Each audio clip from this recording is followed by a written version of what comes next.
Dr. Krishna Ella, thank you for joining the New Indian a couple of days after India touched the 100 crore vaccination mark. Many congratulations to you, Dr. Ella. At the outset, it's a privilege to have you among us and also the viewers of the New Indian who are watching this interview. First of all, you are among the few vaccine makers that have shaped and contributed to India's grand success. Did you actually expect India to hit this 100 crore vaccination mark this soon in such a short span? It's really a privilege to be with you in the new channel, and I wish you all the best in your new career. And it's really honored to be there. I mean, I never expected 100 crores will reach in that speed because vaccine production is one thing, but delivery to the country at a ground level is a very tough challenge. And I think the delivery at the ground level is the most challenging of a country of territorially so complicated country. There's not even transportation, there's no river, all the weather, everything is different. And I think people delivered the ground level was not expected. But I think that way I have to salute the healthcare workers at a ground level. And I will salute the government also, both Ministry of Health and Prime Minister's office to make it happen. And I sincerely, I'm telling you, it is not an easy task. Absolutely. You, Dr. Ella, seem to have bravely put up with fierce opposition from several quarters. Sometimes the criticism came over pricing to creating unnecessary doubts over the use of calf serum. Some agenda-driven people tried to dissuade Bharat Biotech, you in particular, from ensuring that Covaxin does not become a huge success in the country. In fact, all of my family and many of the journalistic colleagues in my fraternity took Covaxin, proudly took Covaxin and ensured that India's R&D becomes a huge success. Did these fake news peddlers hurt the morale of R&D at Covaxin? It does really hurt. It doesn't not only hurt us and my colleagues and scientists thing, but it also hurts various startups in the country. How do you survive in a country like this? Should we stay in this country or should we leave this country and go to some other country? And I met one or two startup companies. They said, Dr. Ella, you are not able to withstand so much. I don't know how you're withstanding, but I don't know whether I should stay in this country or leave this country and go back to US or something like that. They were talking about it. I said, don't worry about it. The future is going to be different country. But I think, some of the negativism, I don't know whether they want to hurt the political system or they want to really hurt me. I do not know. But I don't belong to any political parties here. I want only Bharat. Bharat means country. And a country means the stand up. We have to stand up as a startup in this country. When we are doing this, if I've done something wrong in science, they have every right to criticize me. For that, make me connecting to all other issues is not a right appropriate, but it really hurts us. Please keep the politics different and science should be separate. And I think many political parties and all should distinguish that. I don't belong to any political association, and I'm a scientist for this country, and I'm doing for the public health of the at large. Whichever the government is, I would do the same thing, honestly. So I think people should understand that and help me to succeed. Absolutely. In fact, Dr. Ella, Prime Minister Narendra Modi met the vaccine industry stalwarts to boost your morale after completing the 100 crore mark.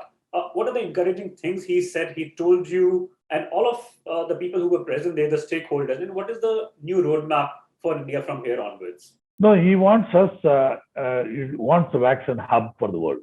He really wants India to be a vaccine world hub. And he also said we should focus more on innovation also, second. And the third, he said we should be reach to the entire world, bring the prestige for the country, bring prestige for the country to the globe. So globe should recognize us. We are really able to do good innovation, good quality of vaccine supply to the world. That is a clear agenda. But you tell me as a startup, what else a privilege can have be different when a prime minister of a country takes our vaccine? It's a honor. Okay. And anybody, even if I'm in US, if my president of a country takes a vaccine, I would have been honored. It's an honor. So a country had leader believing in a startup company and took that vaccine. And that is a true testimony for his philosophy of Atmanirbhar program. And his philosophy is standing out. That's the inspiration for us as also. So Atmanirbhar was a more of a theoretical idea before, but now after taking that vaccine by himself, he is reinforced that he is not only promoting, believing in it, and then it inspires us that many startups can also believe that it can happen for everybody in the country. Absolutely. Dr. Ella, I'd also like to congratulate you on the announcement of the nasal vaccine, which is now coming up, being produced by Bharat Biotech as the maker.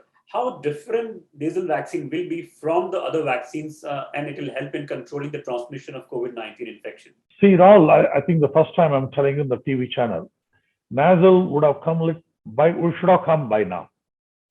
It didn't come because there was immunology, something new immunology we figured out. That immunology took almost 5-6 months for us to figure out that immunology. We figured out probably we will take leadership, global leadership on nasal vaccine. Now we are confident about science. Earlier, science was very sketchy on that project, but now we figured out the science, and nasal showing the phenomenal results. And nasal is going to be critical for us if we want to remove the mask. And I think that's the only one which is going to help us. Because you look at the US, everybody taken a mRNA vaccine, but still people got infection. Still spreading even vaccinated people got infection, and they're also spreading the disease to non-vaccinated people also. And both the ways, vice versa also. And so I think it's important that nasal is going to be an important factor in our game plan of COVID control. And I think we are completing a phase 2 trial right now, and we are looking at an innovative phase 3 trial with the government. And if that happens, and I think we will be a good game changer for the global point of view. So how soon can we expect nasal vaccine to come? I think it all depends on at least by Jan, it should be able to hit the market. Jan, February, enter into the market. And nice thing about that, production will be much easier. Produced the vaccine volume can be increased. And is there any also consensus on the pricing for the transportation method, or will it require the same transportation? No, I mean transportation will be the same 4 degrees only. But what is important is we are still producing as a multi-dose vial, and also we are thinking that if I've been given a vaccine, if I go to the same vial to next person, I don't want to contaminate from this person to another person. So we are trying to give a tips, new ideas of tips, so that tip can be changed, put another person without contaminating one person to another person. So we've all worked out all this model of distribution and logistics and the delivery system in a multi-dose vial.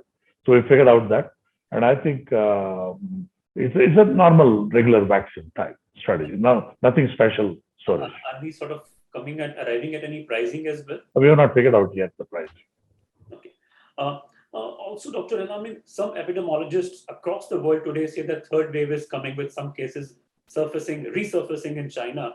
If yes, do you think it will be less or more lethal than the previous 2 waves? I think my feeling is, Ganesh Chaturthi is completed last month. We thought might come something in Maharashtra. Thank God, not much in Maharashtra. And now we finished the Dasara. Thank God, again, touch wood, not much incidents we are seeing yet. I think the critical factor is the next Diwali.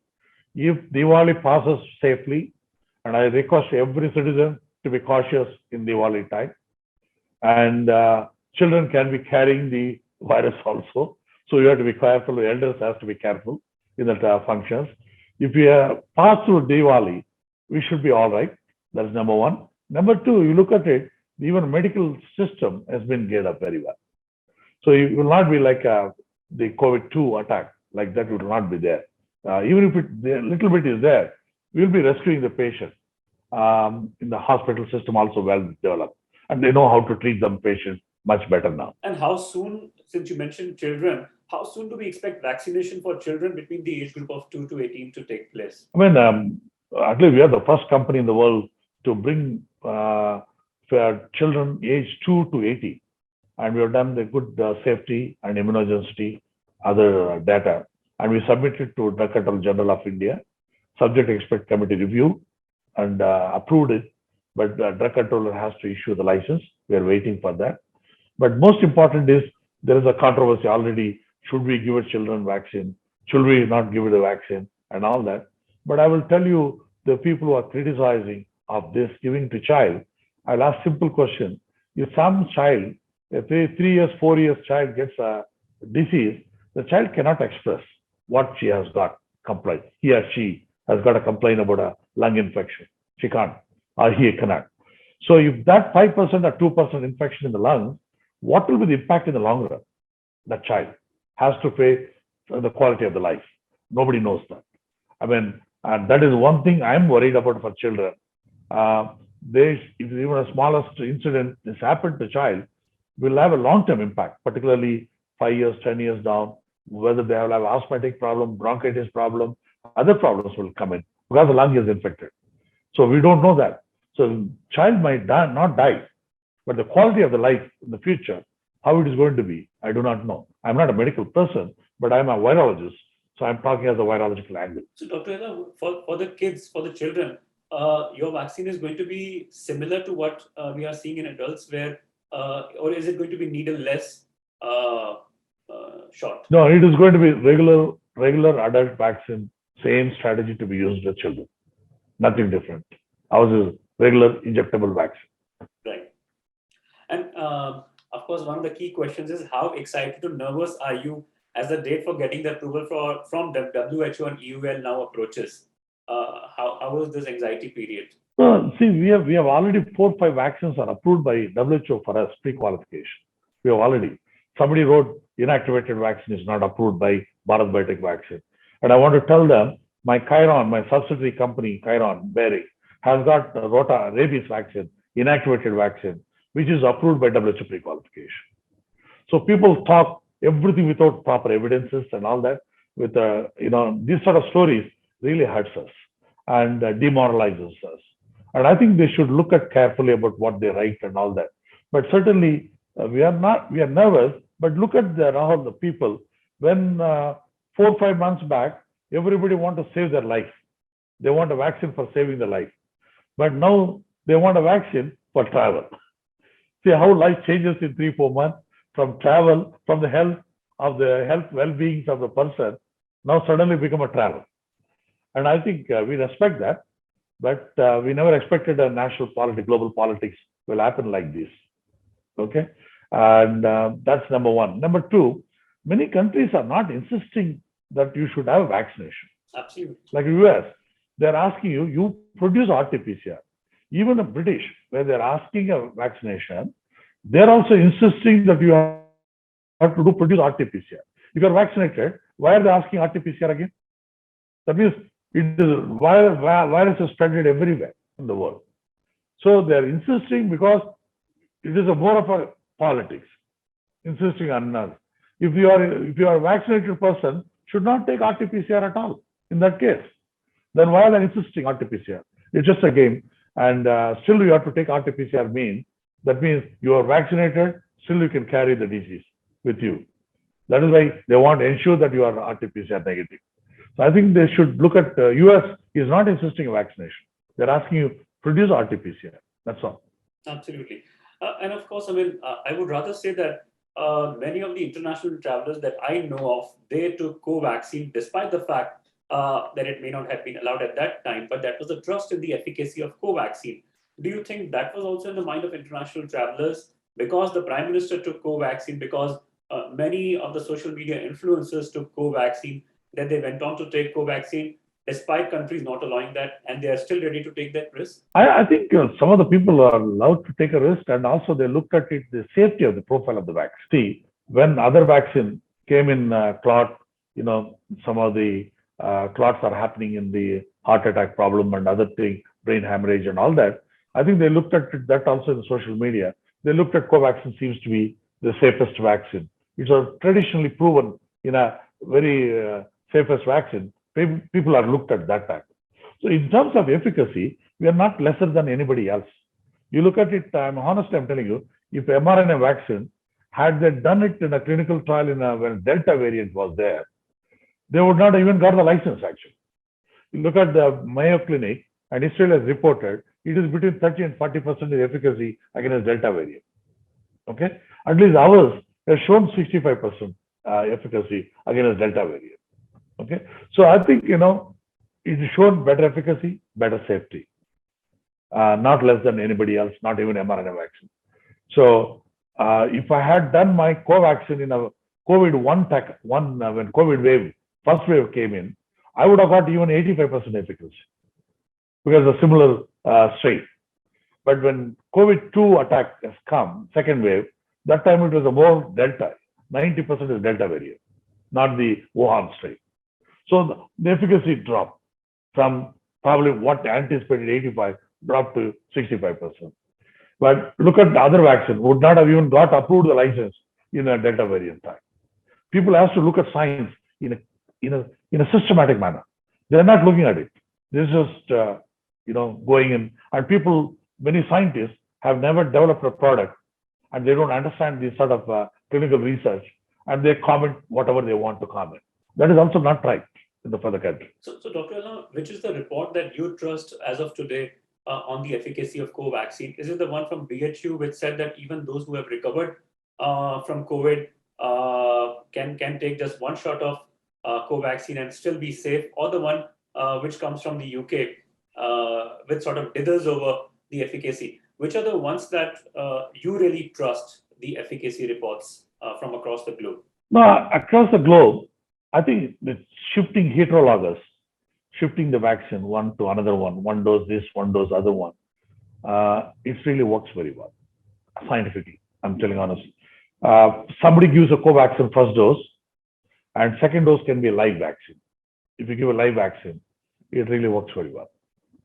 And I think it shows in immunology, both in animal side, poultry side, and human side. It shows now, it's clearly showing that you prime the system in the beginning and then give a live vaccine second, it might work very well. And we are seeing the same trend in our nasal vaccine. Nasal vaccine is a live vaccine. So when you prime the Covaxin first dose and you give a nasal second one, it's shooting up the immune response so high. And so clearly, heterologous combination, and is showing in both US and Europe, is showing the similar trend of heterologous, giving a best response.